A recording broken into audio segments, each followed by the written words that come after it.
Magelang hadir, Mas Hana, Mas Ulil ini. Irfan Sopandi ditambahkan maksudnya kita. Nah, apa benar telinga sebelah kiri berdenging dan saya suka lemes kaki dan tangan tak kiri, tapi malam juga terjadi lemes lah. Nah, poin lemes ya, poinnya kan di lemes kan ini lemas, letih, lesu, poinnya kan di situ. Entah kaki, entah tangan ya. Itu kan hanya fenomena letak posisi tangan, kaki, tubuh itu kan hanya fenomena posisi saja. Pada dasarnya adalah stamina energi yang belum pulih, stamina energi yang belum pulih. Kenapa tubuh terasa tidak bertenaga? Kenapa tubuh terasa tidak berenergi, lemah letih, lemas, letih, lesu, males, tak bersemangat. Nah, pokoknya bawaannya mungkin males, ya otomatis ini bawaannya males. Nah, tadi yang perlu dilakukan oleh Pak Irfan Sopandi, itu yang perlu dilakukan adalah satu, perbaiki level energinya. Perbaiki level energinya. Nah, level energi itu didapatkan dari mana? Nah, level energi menurut apa yang saya lakukan, apa yang dulu pernah saya alami, itu bisa didapatkan dari satu, sumber gizi makanan atau minuman. Nah, jadi perbaiki makanannya, perbaiki minumannya, perbaiki asupannya. Ya, ini Pak Irfan Sopandi. Perbaiki makanan minumannya, asupannya. Memperbaikinya bagaimana? Satu, makan nasi 2 jam sekali, 5 sampai 7 suap. Itu yang pertama. Yang kedua, minum air putih 1 jam 1 gelas hangat, ya. Yang ketiga, minum manis baik gula aren, kalau kita gula aren, nah itu 3 jam 1 gelas. Nah, kalau kita punya gula aren semut, baru kita luncurkan beberapa waktu yang lalu. Bagi yang nggak punya gula merah, gula aren, nah bisa pesan ke admin. Kita punya gula aren semut, rasa original ada, rasa temulawak ada, rasa kunyit juga ada. Nah, rasa original ada, kunyit ada, temulawak ada. Nah, diminum 3 atau 4 jam sekali, 1 sendok seduh air hangat atau air panas. Diminum pelan-pelan. Itu dari segi nutrisi asupan makanan yang pokoknya. Kemudian apa? Kemudian kalau rekomendasi dari kami, dari saya, itu konsumsi apa? Santri sereal. Karena di dalam santri sereal itu terdapat nutrisi yang sangat lengkap sekali. Ya, ada pati garutnya, pati dari umbi garutnya, ada gula arennya, ada pegatul beras merahnya, ada sesuai tawanya, ada daun kelornya, ada pacenya, ya, ada akar jahenya, ada habatnya, ada kulit manggis, ada daun sendok dan macam-macam. Nah, di situ di sumber-sumber nutrisi yang ada di dalam sereal santri itu dibutuhkan dalam rangka recovery energi, dalam rangka perbaikan level energi dari teman-teman yang saat ini masih upgrade level energi fisiknya. Nah, itu perlu diperbaiki asupannya, ditingkatkan asupannya, bukan hanya makan minum yang disukai oleh mulut, bukan hanya memasukkan sesuatu yang disukai oleh mulut, sehingga apa? Sehingga tubuh semakin tidak nyaman, tubuh semakin tidak berenergi. Tapi asuplah, konsumsilah makanan, minuman, nutrisi yang dibutuhkan oleh seluruh tubuh kita. Itu ya. Itu poin pertama dalam rangka menaikkan level energi.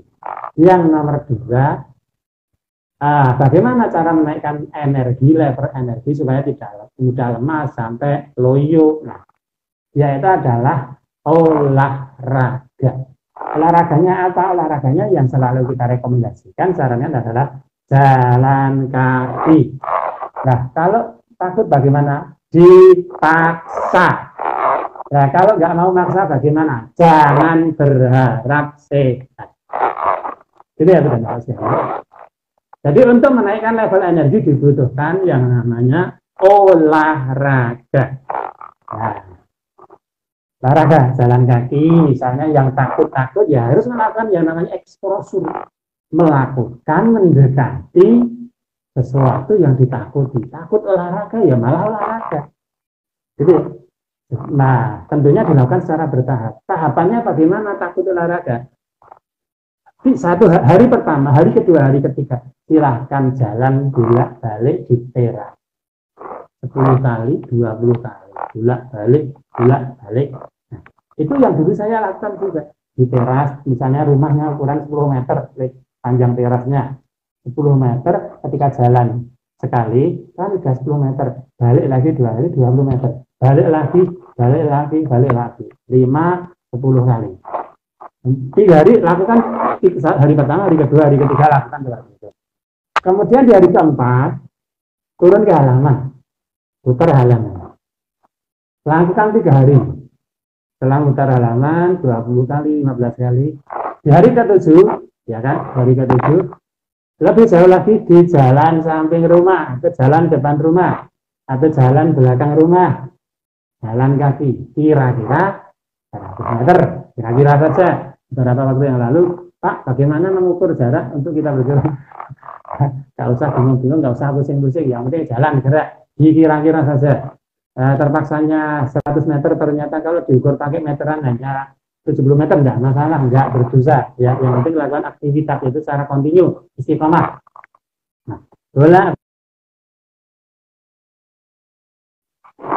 Nah, dilakukan bolak-balik di jalan dekat rumah, ya kan? Nah, di hari ke-9, ya kan, per 3 hari, di hari ke-10, nah, coba lagi, lebih jauh lagi. Kemudian di hari ke-13, coba lagi, lebih jauh lagi. Sampai rata-rata ibu bapak itu mencapai jarak sekitar 1,5 sampai 2 kilometer itu dilakukan setiap pagi. Kalau siang bagaimana, enggak apa-apa. Kalau sore bagaimana, enggak masalah. Kalau misalnya pagi hujan ya nanti siang. Kalau siang pagi hujan ya sudah tidak masalah. Yang penting aktivitas tubuhnya gerak, upgrade energinya. Itu cara yang kedua. Cara yang ketiga adalah untuk mengupgrade energi tubuh, itu juga perlu dilakukan yang namanya relaksasi otot mental. Relaksasi otot dan mental. Apa itu relaksasi otot dan mental? Otot itu adalah merelaksasikan pikiran kita, merelaksasikan otot-otot seluruh tubuh kita. Dengan cara bagaimana? Dengan cara mendengarkan audio relaksasi. Itulah misalnya. Dilakukan berapa kali sehari? Minimal 2 kali pagi, sore. Syukur lebih dari 2 kali. Kalau dulu saya lebih dari 5 kali sehari semalam. Ya pagi habis subuh, nanti saya ulang lagi, jam 9 saya ulang lagi, habis zuhur, nanti bisa 2 kali, asar mau maghrib, habis nisa mau tidur, itu saya pakai. Jadi 3 langkah ini, tidak Bapak sekalian, khususnya Mas Irfan Tobandi, ini bisa dilakukan dalam rangka menaikkan level energi. Nah, jadi tidak ada lagi nanti yang namanya lemas tangan kiri dan sebagainya. Kemudian telinga sebelah kiri berdenging. Telinga sebelah kiri berdenging itu berkaitannya dengan ketegangan otot, baik itu otot di dada, kepala sehingga keliengan, kemudian di leher, di pundak, di punggung, pinggang, di otot perut, kaki, tangan. Sebenarnya ketegangan itu terjadi di seluruh tubuh, namun ada yang dominan. Dominannya ada yang di telinga berdenging, ada yang di rahang nampak kayak kaku ketarik-tarik, ada yang di leher kayak apa di kaki, ada yang di pundak, ada yang di dada sehingga dadanya berat, ada yang di kepala sehingga kepalanya kayak keliengan, ada di mata, wajah kayak wajahnya negang, matanya buram, badan bergoyang. Itu diperbaiki level energinya dengan 3 cara di depan yang sudah saya sebutkan tadi. 1, 2, 3, 4. Yang lainnya mana ini? Sudah nggak ada ini ya. Oke.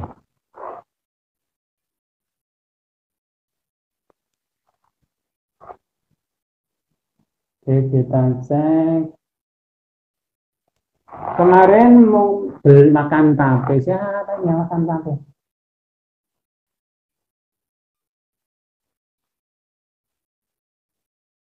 Ada yang makan tape ini, soalnya kalau di HP ini untuk buka chat comment agak apa nutup ya. Jombang Jawa Timur hadir Alfiantika Rahayu, Ibu Alfiantika Rahayu. Wah, ini Ibu Masita. Pak Ustadz, kemarin saya makan tape uli, malamnya perut begah dan BAB hari ini kurang lancar. Mohon solusinya. Nah, baik, sama-sama Pak Irwan Sopandi. Nah, ini Bu Masita, ini ya, makan tapenya seberapa? Kalau misalnya Ibu mau eksposur dalam hal makan, nah, makanan-makanan yang selama ini dihindari, caranya makan jangan langsung banyak. Bertahap seperti kita melatih saat jalan kaki. Misalnya gini, kalau mau eksposur dalam hal makanan, misalnya apalagi tape ya, tape itu kan ada gasnya yang sangat tinggi. Nah, kalau mau makan kayak tape, kayak ketan, atau apapun itu yang selama ini dipantang, itu coba jangan langsung dimakan terlebih dahulu. Dilatih terlebih dahulu otak itu supaya lempeng, otak supaya positif terlebih dahulu. Misalnya ini tape, misalnya ya. Ini bisa dilakukan dengan bagaimana? Dicium dulu tapenya, dicium dulu makanannya. Nah, dilatih seperti itu bertahap. Setelah hari ini mencium beberapa kali makanan, oh aman. Karena apa? Ini untuk melatih otak yang selama ini otaknya lebay, otaknya itu berlebihan respon, menanggapi datangnya satu hal-hal baru, lebay, terlalu lebay, makanya dilatih pelan-pelan. Dicium dulu, oh aromanya tape kayak gini, oh aromanya ketan kayak gini, oh saya menciumnya, oh nggak apa-apa kok. Nah kemudian setelah dicium nggak apa-apa, nggak ada trauma di otak, di pikiran nggak trauma, nggak memberi sinyal lebay, ya, nggak memberi sinyal lebay, bisa dicoba apa dipotong atau dicuil kecil seujung jari dulu, kemudian dimasukkan ke mulut, jangan langsung dikunyah, jangan langsung ditelan, tapi diemut dulu di dalam mulut, masukkan ke mulut, ditahan dulu. Oh, kalau saat dimasukkan ke mulut, makanan itu pikiran berontak, keluarkan lagi dulu. Caranya kayak gitu. Nah, jadi hanya dimasukkan di mulut tanpa dikunyah, tanpa ditelan, dilatih. Otak bagaimana, pikiran bagaimana. Kalau pikiran langsung tegang, cemas, pikirannya cemas, hentikan dulu, dikeluarkan lagi, nggak usah ditelan dulu. Nah, berarti ketika baru dimasukkan di mulut saja, pikiran sudah meronta, pikiran sudah kesana kemari, sudah berpikir nanti, jangan-jangan kalau ini, kalau kambuh, kalau, nah, berarti ada trauma, masih ada trauma. Ada, dikeluarkan dulu, jangan ditelan dulu. Nah, besok dilatih lagi, potong lagi sedikit, masukkan ke mulut, dimut dulu, jangan dikunyah, jangan ditelan, keluarkan lagi, taruh. Memang kalau eksposur, baik makanan atau ketakutan yang lain, memang bertahap kayak gitu. Oh, aman. Kemudian besok dilatih lagi, kecil aja, misalnya sepotong atau sebesar buliran beras misalnya. Dimakan, kunyah, kemudian ditelan. Oh, aman. Aman. Besok lagi dicoba satu bulir beras, misalnya tape dikunyah, ditelan. Oh, aman. Nah, besoknya nyoba lagi, lebih besar lagi, dan seterusnya. Ini tujuannya untuk apa? Tujuannya itu melatih, memberi pendidikan di pikiran yang selama ini lebay, super lebay, yang sebenarnya aman, tak apa-apa, tidak ada apa-apa, tapi karena pikirannya lebay, sehingga apapun yang masuk hal-hal kecil, bahkan sebenarnya aman, dianggap ada respon bahaya, dianggap ada bahaya yang masuk, termasuk tape.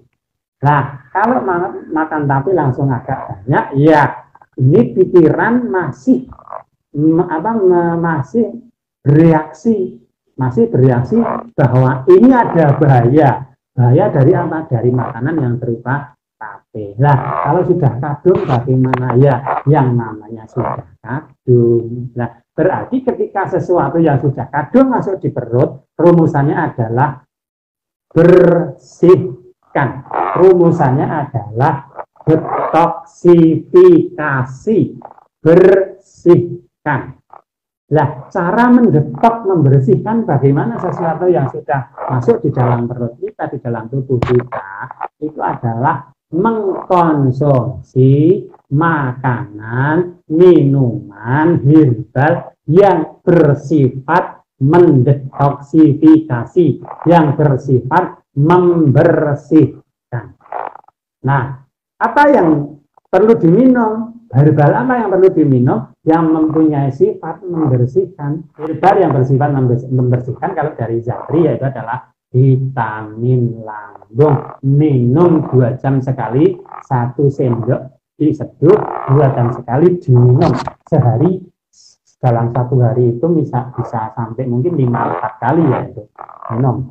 Setelah 1 gelas habis, nanti 2 jam bikin lagi, 2 jam bikin lagi. Sering kencing, sering buang air kecil, tidak masalah. Justru itu yang memang diharapkan. Semakin sering buang air kecil setelah minum vitamin lambung, nah itu akan lebih cepat menetralisir, membersihkan makanan yang tadi sudah masuk di perut secara berlebihan. Poinnya karena berlebihan, belum sempat dilatih, ujuk-ujuk makan masuk banyak mungkin ya. Jadi bersihkan itu mudah saja. Nanti kalau sudah kencang-kencing, kalau sudah sering buang air kecil, nah keasaman di dalam perut, di dalam lambung itu pelan-pelan normal, tidak masalah. Disyukuri saja. Ini namanya tes drive. Oh ternyata perut saya masih berontak. Mungkin tadi terlalu banyak kebanyakan. Ya besok dicoba sedikit aja, nggak masalah. Nah.